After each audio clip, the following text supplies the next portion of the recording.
Throughout history, governments have used an eagle to symbolize their power. From Rome to the first Rothschild, who added 5 arrows to the eagle's talons, signifying his 5 sons. The youngest son, James Rothschild, backed the first bank of the United States.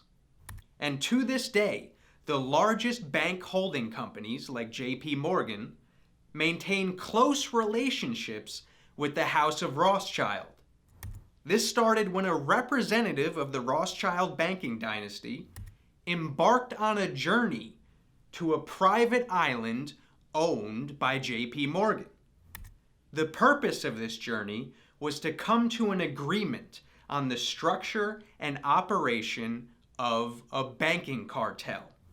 In more specific terms, it was to create a blueprint for the Federal Reserve System and the Federal Reserve Note, which we call the dollar.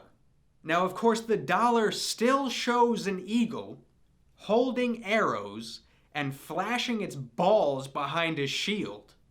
At least that's what it looks like. Okay, it looks like this eagle just ripped open a trench coat on a public bus. And I think that's the point.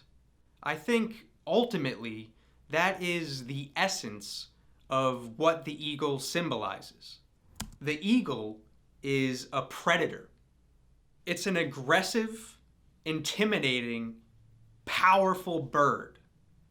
And when a group of people are trying to rule the world and control all of the money, they need a powerful bird as their mascot. It wouldn't work otherwise. They couldn't convince you that they're elite if their logo was a duck with a green head and a lazy eye. I mean, just imagine that instead of an eagle, they put a parakeet on the dollar bill. It just wouldn't work. You would start asking questions, like who are these people printing pictures of geese on all of our money? And you'd look into it, and you'd find out that J.P. Morgan was a portly man who had acne that took root in his nose, enlarging and inflaming it until it took on the texture of cauliflower.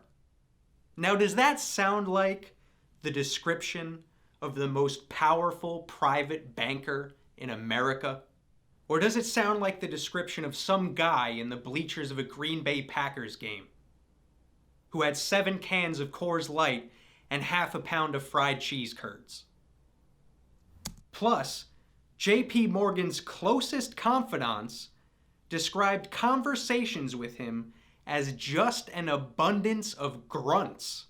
I mean, it sounds like at all times, J.P. Morgan was one sneeze away from blowing a shit in his pants and dropping dead.